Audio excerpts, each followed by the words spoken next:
Okay, perfect. I see more people joining. Welcome, everybody. We're going to start our webinar. Expand Your Learning with VR Lessons to Special Education. I apologize if you hear some echo right now, but it's just a background noise. So thank you so much for joining. We have here today Amy George, our K-12 account manager from RoboLab, and we have our special guest, Heather Manning from FloreoVR, which we are very excited to have you here, Heather. Thank you so much for being here today and explain your amazing software and product. Please feel free to ask questions. We're going to go to your questions at the end of the webinar. Don't forget to follow us on our social media. And just with that, Amy George, let's get started. All right. Thank you, Maria. Thank you, everyone, for joining. We just wanted to discuss, another vertical and virtual reality and how we can use this platform in teaching special education, particularly life skills and social emotional learning, cognitive skills. Let's get to it. My name is Amy George. I've been with Robot Lab for about 3 years now, a little bit over 3 years, primarily dealing with the K-12, so primary secondary schools within the US and around the world. We since have implemented 2 virtual reality platforms for education, also several labs within the US for middle schools, elementary, high schools, to further expand knowledge in technology and robotics as well. A little bit about Robot Lab. We were founded in 2011. We have multiple offices, headquarters being in Texas. We also have a sales office in California and Colombia. Also branching to franchising, which means we are in multiple places within the US, so we can reach to you quicker, regardless of where you are in location. We also deal with LG partners, Bear Robotics, different delivery robots, cleaning robots, in addition to whatever we do for education, which is STEM products, robotics, you name it, we have it. So that's what we do here. And we also are proud to also facilitate repairs, support, and sales and deployment throughout the US and around the world as well. We have multiple partners and winning awards throughout the years as well. And I just wanted to touch on a few different studies I found while looking through what does it mean for virtual reality and special education, and what are the benefits of it? Are there studies being done with it? And the answer is yes. There are a number of research going on, especially in the last few years throughout the world, just understanding virtual reality and how it is being implemented for education and special education.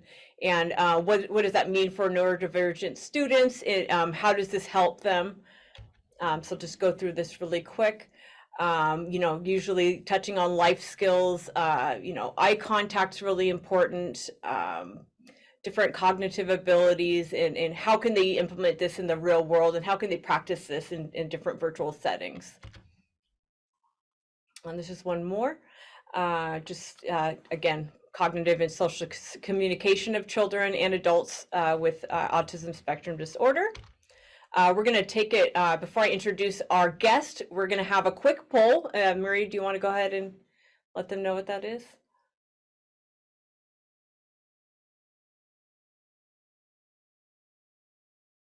Just give Marie. Amy, can you hear me right now? Yes. So I cannot access the poll. Maybe you can do it from the host, because right now Zoom just got hide from my window. I think you could do it from the host, and you can go to options and click poll, and then we'll see if we can start. I can see it now. I can do it right now. Don't worry. I'll back. I'm here. All right. So yeah, we want to start with just asking the people here if you're already familiar with the technology, if you're already familiar with VR, and we want to know a little bit more about you and what are you expecting. So we're just going to do this poll real quick. And then please feel free to do your answers. Let me know if you can see the questions right now. Yeah. Perfect. So if you can please go ahead and vote. Perfect. Okay, we have a no with technology. What about the other ones? Oh yeah, okay, we have 63% people getting ready about yeses about VR. That's wonderful. Okay, we have 50-50 with familiar with technology, yes and no, and we are 60% with people saying yes.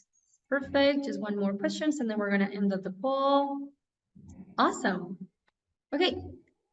those are their results. So we can see, 50% of the people say yes, are familiar with technology, 50 with no technology. And the majority of you said, yes, the VR can be used for special education. So that's wonderful. You're in the right webinar.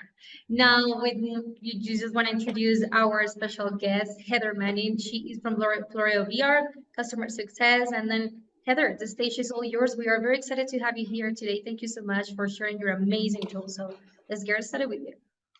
Awesome. Thank you so much for having me. We're really excited to partner with Robot Lab and share more about Floreo to all of you wonderful attendees. So next slide, please. The Floreo platform is designed to teach social, communication, behavioral, and life skills. We were founded in 2016 by the dad of a child who's on the autism spectrum. It was his first experience with VR that kind of sparked the idea that VR could be a powerful teaching tool for teaching different hard to teach skills. He's really into maps. So when Google Maps came out with a VR application, our founder had a VR headset at home already. He's a really techie guy. He was an early engineer at Amazon. And so he thought that his son might be interested in using the VR headset with the Google Maps app. Turned out that he was, but he also started to engage with it in different ways. And he started to reach some milestones that he hadn't previously reached. If you're at all familiar with autism, then you know that pretend play is often a skill that can be a little bit slower to develop. And after using VR for the first time, our founder's son actually pretend played for the first time. So it was really exciting. And he also started to exhibit some executive functioning skills related to planning for the next time that he was going to be able to use VR. So from there, our founder went out and hired the original members of our clinical team, a speech language pathologist and a neurodevelopmental pediatrician. They are still on our clinical staff today, and it's been very important to Floreo from the very beginning that we build an evidence-based, research-backed product. Our clinical team has expanded from those original members. We now have some BCBAs on staff. We also have autistic adults who are consulting on and creating the Floreo content that we have in our lesson library today. So a couple highlights here. We did receive FDA breakthrough device designation status at the end of 2023. We are going to be submitting for FDA clearance likely later this year. And if you are interested in reading more about the research that we've done to date, we have some available on our website, FloreoVR.com. You're welcome to check that out. Next slide, please. So one of the things that makes Floreo a little bit different from other VR experiences is that we are designed to be a coached experience. So we're not just having our learner wear a headset and have a free-for-all in VR. We actually use 3 different pieces of equipment when we're using Floreo. So the first piece of equipment is a VR headset similar to this one.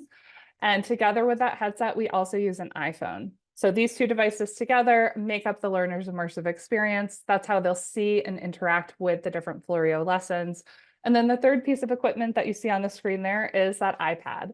And the iPad is in the mix because we stream the lesson in real time directly to that iPad. So the person who's acting as the coach, and that could be an educator, it could be a paraprofessional, sometimes in a classroom setting, there are volunteers that come into the classroom.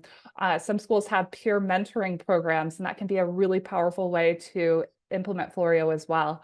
So we've tried to make Floreo as easy as possible for almost anyone to act as the coach, especially in an educational setting. But it is important for you to know that the coach plays an active role in the Floreo experience. They guide the learners through the experience. They provide guidance and feedback throughout. It's not just something where you're pressing play and letting your learner experience the VR. The coach does need to participate as well. Next slide, please. So in this slide, I'm just talking a little bit about who uses Floreo. So in an educational setting, it's often the classroom teacher, the special educator who is implementing Floreo, but it is also a cross-disciplinary tool which can be used in speech language pathology sessions. If you have BCBAs on staff at your school, that can also be a place where you're implementing Floreo, certainly in occupational therapy settings as well. Any number of life skills or vocational skills classes that you might have in your school or in your district. Those are all great places to consider implementing Floreo. All right, next slide, please. And so these next two slides are just a couple of reasons that VR can be such a powerful tool for teaching these different hard to teach skills. VR is a place where you can repeat a lesson as many times as you need to without fear of judgment from outside society. It is a place where you can teach and practice skills like crossing the street or interacting with a bully. We have lessons that work with both of those in different scenarios. And those are things that would be really difficult to replicate in real life. They could have devastating consequences if they were performed out in the real world. So next slide, please. And just another slide about the different ways that you might consider using VR with your neurodiverse learners. So I'm actually going to take you through a couple of Floreo lessons here. So I'm going to steal the screen share away from Amy and screen share my iPad. So again, the iPad is the coach's device, and this is what the coach would be looking at any given time throughout the Floreo experience. I've done a couple things to set things up today. You are looking at a profile that I created for my fake learner here. His name is Ralph. You can see that we're welcoming Ralph up there at the top.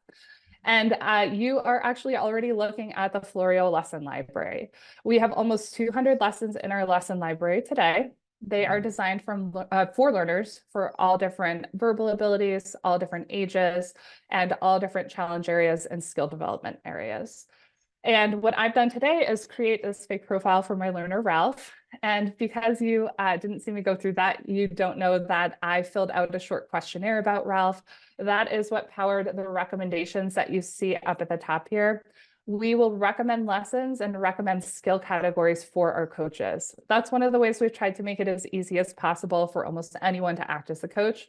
We give that information to you right up front. So if you aren't able to become a Floreo expert on all 200 lessons right off the bat, this can be a really helpful place to get familiar with the different lessons and the skill categories that are available. So just below all of our recommended skill categories, we also give access to all of the lessons that are in our lesson library. And I'm going to pop into a pretty simple lesson as far as our lessons go, and then I'm going to show you a little bit more of a complex lesson so you can get a kind of an idea of the breadth of our library. So I'm hopping into the lesson, Watch It Go. This is a lesson that is designed to practice some joint attention related skills related to tracking. And basically the way that this lesson works is there are 3 different animals in the scene. You can see 2 of them here, the giraffe and the parrot. And as the learner looks at those animals, they move in different ways across the screen. And we task the learner with tracking them as they move across that screen. And because I am both the coach and the learner today, you can see that as I'm moving the phone around, that is what changes the view here on the iPad. Our coach will always know exactly where the learner is looking. And you can see where they're looking with that indication from the 2 bright green lines that you see framing the giraffe right now. Everything that's between the 2 green lines is what's visible on the headset at that particular moment. We give some extra visibility to the coach outside of those green lines to make it easier for you to act as the coach.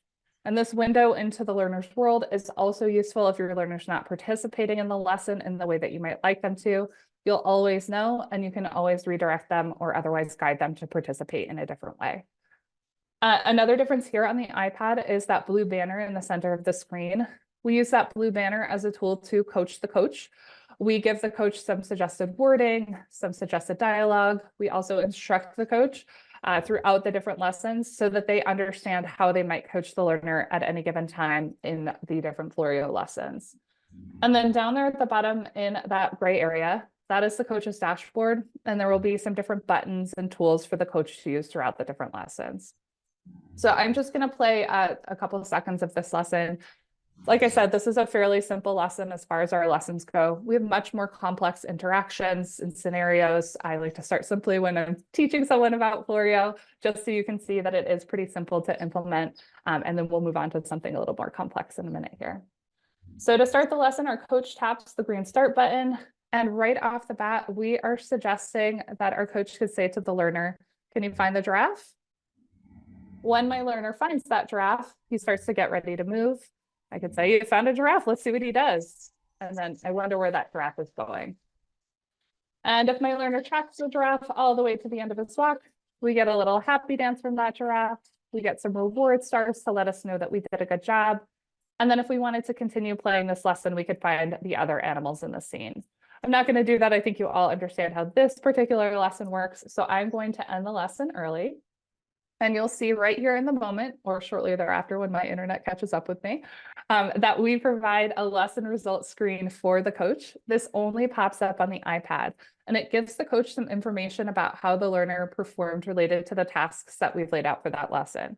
So as you all know, I only did one of the tasks. I only have one green check mark here.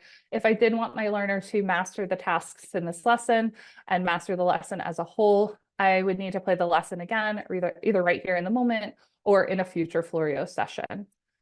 And this is information that we are tracking and providing to the coach.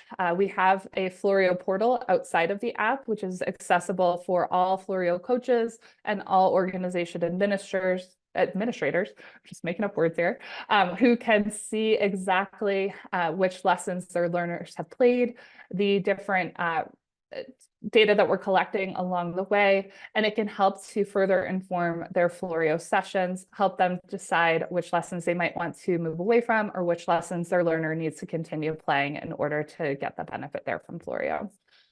So our lesson results page gives you kind of a snapshot here, and then there is additional data outside of the app in the Floreo portal. So I'm not going to play this lesson again right now. I'm going to tap next. You'll see my recommended lesson pops up. Again, that is based on the way that I filled out my learner's profile. It will be different for different learners and the different ways that we can fill out their profiles.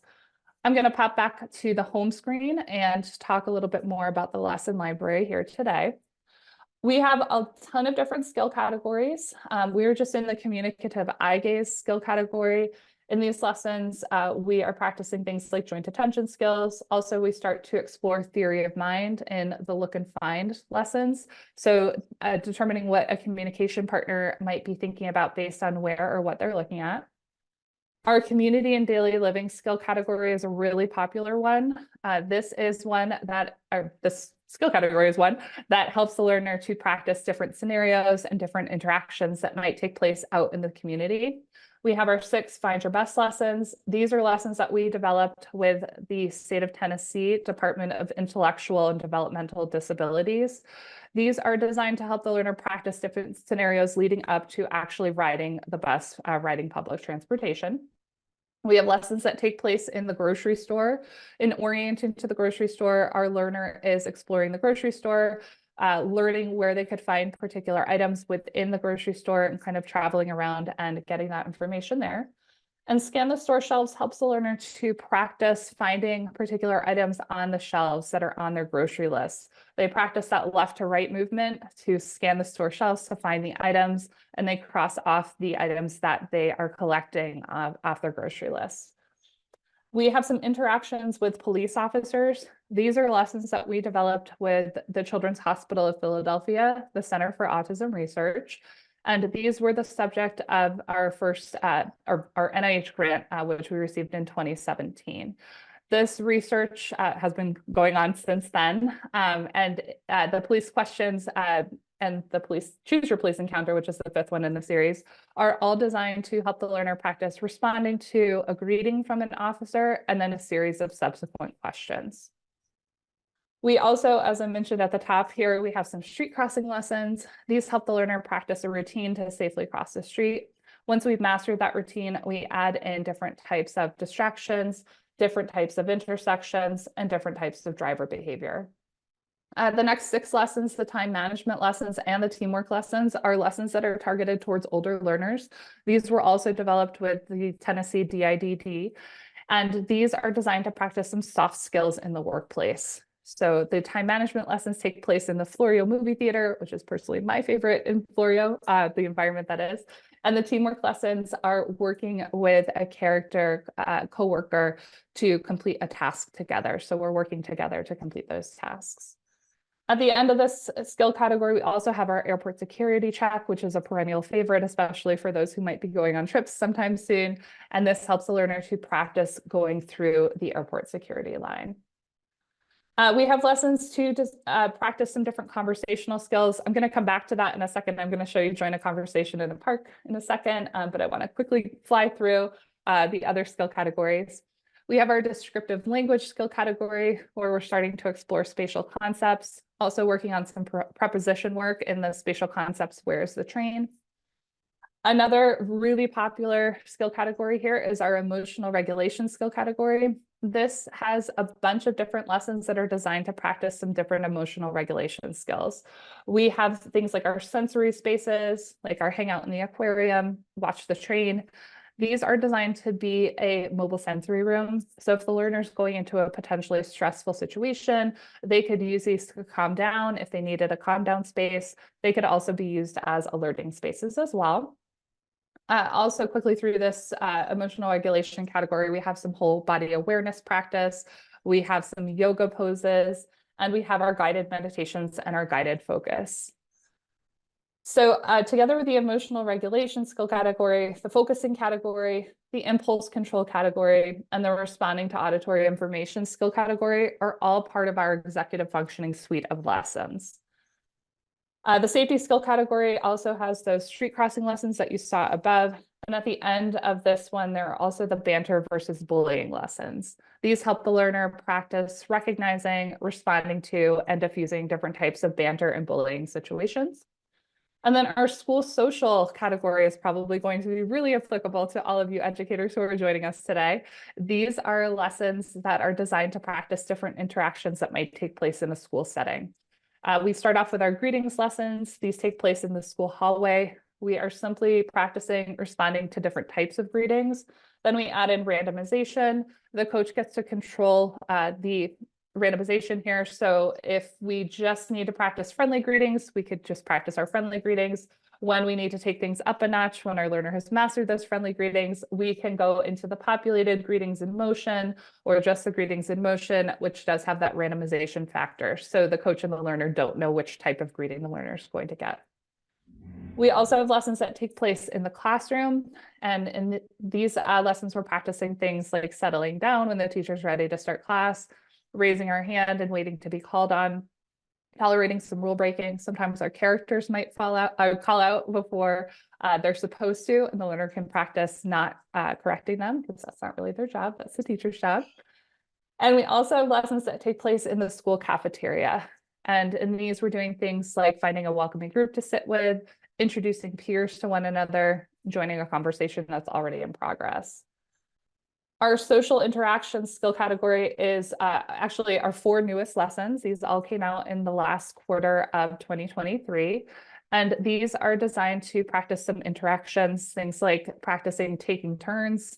We're also working on some imaginative, third time's a charm, play and some descriptive language practice in the Cloud Chronicles lesson. That is our newest lesson so far, although we have more in the pipeline. And then the last skill category here is the understanding and using gesture skill category. And that helps the learner to practice some gestural communication. So I'm going to pop back up and talk a little bit about join a conversation in the park. This is month over month our most popular lesson across our customer base. And in this lesson, we are practicing joining a conversation that's already in progress and adding a comment to show that we're listening. So the coach can choose from a couple of presets here. They get to choose if the learner needs low background traffic level or higher background traffic level. If you choose the high one, there are more auditory and visual distractions that take place. So if you're just starting out, we would suggest using the low. You'll see once I choose that preset that the characters pop up on the screen here. And down there in that coach's dashboard, the coach gets to choose the topic of conversation. And we started this lesson with just one topic of conversation. It was pizza. And we heard from our customers that they were very tired of talking about pizza. So we've added a lot more topics of conversation to have in place here. And if your learner has a specific special interest or a particular topic that they prefer to talk about over others, then the coach can go back to that topic as many times as they would like. But this is something that the coach does to start the lesson. I am going to go back to the OG and pick pizza here. So the first thing that we're going to do is listen for our characters to start talking. So right now, our learner doesn't know that they're going to start talking about pizza. And as the coach, I am going to control the pace of the lesson here. So the lesson will not move forward until I tap that continue button. So if I need to have a teaching moment with my learner or talk to them about how they might respond in a given situation or to a particular comment, the lesson will wait for me for as long as I need to. And you can see that this is why it is important that there is an active coach facilitating the lesson. Otherwise, we would just get stuck here staring at our characters. I can't believe they call this pizza. So they start their conversation. Yeah, the only good pizza is deep dish. I like thin crust with extra cheese. So at this point, the lesson waits. The coach now has a role to play. They need to ask the learner, do you know what they're talking about? And depending on how the learner responds, the coach is going to tap one of the buttons here. So if my learner says, yes, they're talking about pizza, then I would tap yes. If my learner said they're talking about puppies, that would not be correct. So we would tap no. And depending on the button that I tap here, it's going to branch the lesson in a different way. The characters will respond in a different way. And that is also the data that we're collecting throughout the lesson here. So I'm going to say, yes, my learner knew that they were talking about pizza. My brother can eat a whole pizza by himself. The characters continue talking for a second. And now it's the learner's turn. So we want the learner to make a comment to keep the conversation going. And it needs to be an on-topic comment to get credit for that. So again, this is where the coach could say, can you add a comment to show that you're listening? And maybe my learner says, yes, I love pizza. New Haven pizza is my favorite type of pizza. They would be correct in that. That would be an on-topic comment here. If they said, I really like puppies, that would be off-topic. Again, that's going to branch the lesson in a different way depending on which button you tap. So I'm going to tap that my learner was on topic today. Our coach could give some praise language. Good job. Yeah, I know what you mean. The characters acknowledge that the learner made a comment here. And at this point, the lesson is ended and we could move on to a different lesson. So as you can see with the earlier lesson, the Watch It Go lesson, there was a little bit less of the coaching input that was needed other than providing some verbal instructions and giving the learner some input as far as how they performed. The coach doesn't have a lot of buttons or options to tap. In a slightly more complex lesson, like join a conversation, there is a little bit more for the coach to do. And certainly in our much more complex lessons, like the choose your police encounter or the teamwork lessons or the time management lessons, or the lessons where the learner is interacting with the bully, the coach plays an even larger role as far as the buttons that they can tap and the ways that the lesson can branch. So I am happy to show more lessons. So if there was something that someone saw that they would really like me to show, I would encourage you to put that in the Q&A. But for now, I'm going to stop sharing and just make sure that we have time to talk about all of the other things that we're going to talk about today. That's wonderful. Thank you so much, Heather, for that amazing introduction to your platform. And we do have some questions. Amy? Just real quick before we go to questions, Mhm. we do want to highlight not only do we have the virtual reality platform, but we also have so many other things we can do with special education. Let me just get to that slide really quick. Thank you so much, Heather, too. It's not only virtual reality, but there are a multitude of different levels for neurodiversity. What suits one student may not suit another student. So there's other ways to interact, not only with the virtual reality platform, but the Now Robot has special education software, Pepper Robot. There's also sensory with the projected reality station. So a multitude of age groups, abilities, you name it, there's something out there for everyone. So we did want to touch on that. Any questions you have for Floreo, such as pricing, please come to me, amy.george@robotlab.com. I will help facilitate pricing for you. We could facilitate demos with Heather and the Floreo team as well. Just wanted to touch on that, but without further ado, we want to open it up to questions. Please let us know if you have any. Maria, go ahead and facilitate any of the questions. I'm going to go ahead and stop sharing. Yes, thank you so much. We do have a lot of questions. And then again, Heather, thank you so much for this amazing platform. I'm going to try to go ahead to all of your questions as soon as we can. Ricardo is asking, it's very sad that in some countries don't treat seriously the disabilities of the children and they have many problems in the daily living. How can you help people in the 20 years of age range? That's a great question, Ricardo. So the answer to that is Floreo has content that is accessible and applicable to learners of all different ages, depending on the skills or the goals that the learner might be working on.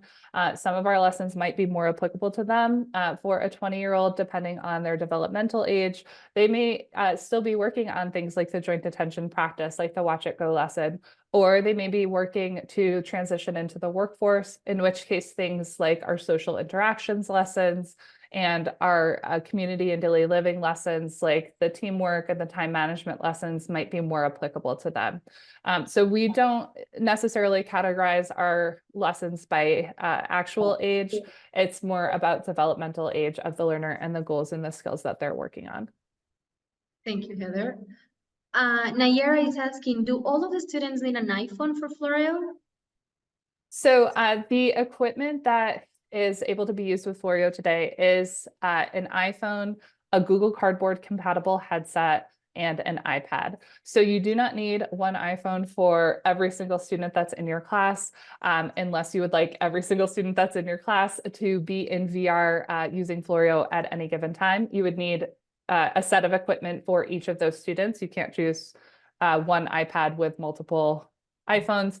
But if you're only planning to use it in kind of a one-on-one situation where one student is in VR at a given time, then you only need the one iPhone and you can share it amongst your students. So one thing that a lot of our educators do is, in order to engage the entire class, because a lot of times if someone is wearing a VR headset, the other friends and students are kind of like, hey, what's going on over there? I'm real interested in that. We suggest that the coach, the teacher, can actually port the iPad view to a larger screen, like an Apple TV or just a smart board, so the other students in the class can see what the learner is looking at. You can engage them in different ways. They could act as the coach depending on the skills that they're working on. Maybe they read off the language that's in the blue banner instead of the teacher who's facilitating the lesson. The entire class could offer suggestions for how the learner might respond in a given scenario. And that can be a way that you engage the entire class, even while only one of them is in VR at a given time. Perfect. Philip is asking, you are specifically discussing autism. Is this being developed for other needs, example, Rett syndrome? Also a good question. So we founded Floreo with autism in mind, based on our founder's son's experience and his diagnosis. But Floreo is being used with other diagnoses as well. As if someone can benefit from learning different skills like social and communication and behavioral and life skills, then they can benefit from Floreo. And to give you an idea of where we're going in the future, we are looking to expanding to other areas as well. Things like anxiety and ADHD. Some folks with those diagnoses are already being practicing using Floreo. Things like our emotional regulation lessons. I don't know about you, but I don't know anyone that doesn't need a little more emotional regulation in their life. So those can be applicable to a wide range of learners and diagnoses as well. Yeah, I really, let me just add, sorry. I just like the versatility of the platform in that, I mean, I can even see a young preteen using this for life skills in the workforce, or you know, shy people using it for communication. I think it's so, you know, all abilities would really benefit from this sort of software and being able to understand what it takes to talk to somebody maybe that is a little bit more intimidating, or starting a conversation in the hallway. I think that you know, I see a lot of value in that as well. Thank you. Yeah, Perfect, absolutely. exactly. Yep. Philip is also asking, this might be covered later. I have seen examples of several VR headsets. Can users, parents, teachers use their existing headsets of only specific ones made available? So I'm going to defer that question to Amy because I am not entirely familiar with all of the options that you offer to the folks that you're selling to, if they all include the equipment that you need for Floreo, or if there are software options that don't include equipment where folks source their own equipment. So maybe you know off the top of your head. Yeah, no, well, I mean, just from looking at your website, the iPhone and iPad bundle would be something that we would provide to customers. However, I did also notice the Oculus might be compatible as well. Is that right? So we're not actually in Meta's App Lab just yet. Okay. So we're not publicly available on the Quest. We had a program last year where there were Quests available, but it's specific to those users, basically. Oh, good. I mean, Cross your fingers with me, though. We're hoping to be an App right. Lab soon. No, and that's what it sounds like. You're constantly doing development on the content, which is really good. A lot of educators don't want to be left with just a small bundle of lessons and then not have any sort of advancement. So I really like that. But when you purchase through Robot Lab, we do provide an all-in-one solution for you. So the student device itself, the licenses, and then the teacher tablet that will accompany itself in a transport case, so you can take it from class to class, clean in between sessions if you need it to be sanitized. The headset, I believe, is rubber, so you'll be able to use a just regular disinfecting wipe. And then track that progress. Also, the student data, if you wanted to not track that, you can put initials on or a nickname. Let them come up with a nickname. Who knows? But there is that student privacy data, share safety. I mean, as far as that goes. But the bundle that we provide does include everything you need. Perfect. We have more questions. Andre is asking, hello, do you have any ideas or applications for the Now robot in this field? Yes, we do. Amy? Yes, so that's a separate software.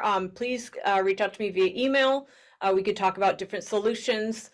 We did want to highlight the VR in special education solution today because it is something that a lot of students are already using after school, maybe even during school, but this is just one really amazing developed and mature software. So they've been around for a number of years. As you can see, it's been tested and researched, and they have a roadmap of lessons. So we really just want to highlight this solution. So any other solutions, just email me. We could talk about it separately. Perfect. Alice Hill is asking, do we get PD certificate for this training today? If you really need a certificate training, please let me know. I'm going to leave my email so you can leave your name, the name of your institution, and then I can give those certificates to you. So I'm going to just send you my email. Philip is also asking, are there lessons using augmented reality? So our lessons are virtual reality. We do have a third-party content partner who is a company in France called Wild Immersion. You may have seen when I was kind of scrolling through the lesson library there were some realistic looking videos that had animals. So dolphin, and then probably you saw chimp fly by as I was scrolling. Those are actual 360-degree videos that Wild Immersion has provided to our customers through our partnership. Their mission is to create the world's first virtual nature preserve. And those lessons are different from the animated Floreo content because they are actual 360-degree videos. They also have a voiceover. So the person who is experiencing that lesson can learn a little bit more about the particular animal. That's why we have them in our responding to auditory information skill category. We have some suggestions for questions that the coach could ask the learner after playing those lessons to make sure that they're listening and absorbing the information about the animal that they were experiencing the interaction with. Perfect. We have Christopher is asking, is this offered in multiple languages? So right now we are available in English and Arabic, and we're looking to expand to other languages as well. Spanish is one that comes up very often. We're looking at ways. The holdup kind of is that we have to localize the content as well. So things that are common in particular parts of the world aren't common in other parts of the world. So we have to work with our art as well to make sure that everything kind of makes sense when we put it all together and translate it. it. So it's not quite as straightforward as one would like it to be, but yes, we are looking to expand to other languages too. Perfect. Kennedy is asking, are the tools also available for children and youth that have auditory challenges? Yes, so you could certainly use Floreo with someone who couldn't hear the content. There are some lessons that don't have kind of an auditory component to them, but it would depend on the skills that you were trying to work on with a particular learner. So I think if you have specific questions about the content and whether it would be applicable to your learner, the best thing to do would be to reach out to Amy and we can connect via her and see if it might be a good fit for the learner that you have in mind. Perfect. Christopher is asking, when the data is collected, what types of reports can be generated? Awesome, good question. So we have two different types of reports now. And we're always working on building more, of course. The first one is the report in which you would basically be able to see all of the lessons that your learner has played, all of the tasks that make up each of those lessons, whether or not your learner has mastered each of the tasks, and whether or not they have mastered the lessons as a whole. You'll also be able to see the amount of time that they were in VR in each of those lessons. And this can help to inform whether or not your learner needs to continue working on particular lessons, or if you can move away from particular areas of work there. The second type of report is the lesson progress report. That is a report that's only available once you have played a lesson at least twice. It compares the progress that your learner has made from the first time that they played it through all the subsequent times that they played it. So again, that can be really helpful for you as far as determining whether or not you need to move away from particular lessons. Also, when you are writing all of those wonderful IEP reports or talking to families, these reports can be really helpful for you to provide that information in those reports and talking to those families as well. Perfect. Philip is also asking this. Okay, I'll just skip with you, Philip. So Mutali is asking, I think this is a really good demonstration of VR in the wellness industry, and it fits a wide variety of remote collaboration and learning use cases.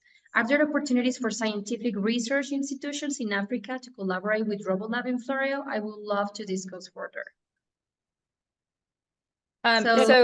So Amy, I think that's probably a good question for you.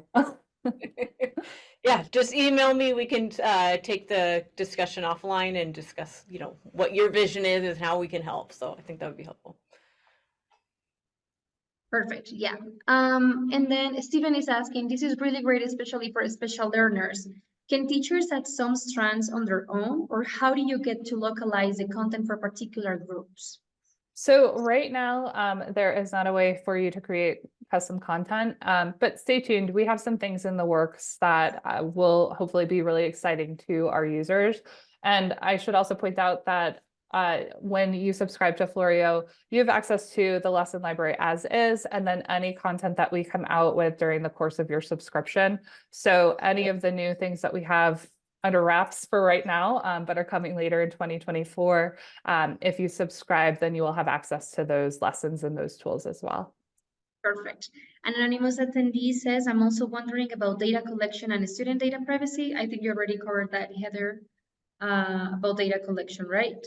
Yes, so the data collection is the buttons that you're tapping, the amount of time that the learner is in VR. That is all stuff that we're providing in the reports. As far as student privacy, we are HIPAA compliant. We have a pretty extensive privacy policy, which you can read on our website. And also, if you wanted to add a layer of security for your learner, if you didn't want to use their real name or their full name as far as creating their learner profile, what we've seen some schools do is use the student's ID number. So instead of saying Ralph, like mine did, it could be, you know, any number of numbers to identify your learner in that way as well. So there are a couple things that you can do if you want an extra layer of security there, but we take privacy very seriously, and it's very detailed in our privacy policy. Perfect. Phillips, I know you say this question is not necessarily for the Zoom, but he says, I'm an academic technologies integration into pedagogy, and as such, not as well versed on teaching and training. Is there some with whom I can talk, discuss from my perspective versus educator strategies? Of course you can, Philip. You can talk to Amy George at robolab.com. She will be able to help you to understand exactly what are your perspective and anything and how we can obviously talk about it. So there are no more questions, and I think that's wonderful. Heather, thank you so, so much for all your, wait 1 second, we do have one more question. Stephen is asking, are you ready to partner through the other organizations to bring this to Africa? So the answer to that is Floreo is available worldwide, and Robot Lab can work with you to provide equipment to you in Africa. So Yes. good news is we are already there if you want us to be. So Heather, once again, thank you so, so much. Guys, thank you so much for joining to our amazing webinar. This is an amazing tool. This is exactly why RoboLab do these things with partnering with different manufacturers, different products that really bring technology to another level and definitely can help students get there, get their goals. Please don't forget to follow us on our social media. We already pasted all the links on the chat, so please go ahead, follow us. Stay tuned for more webinars, stay tuned for more products and technology. Amy George, thank you, of course, so much for being here and being the facilitator of this technology. Heather, thank you so much. Thank you, guys. It was a pleasure having you here today, and I'll see you in the next webinar. Bye, guys. Bye, Thank Heather. you. Bye, guys.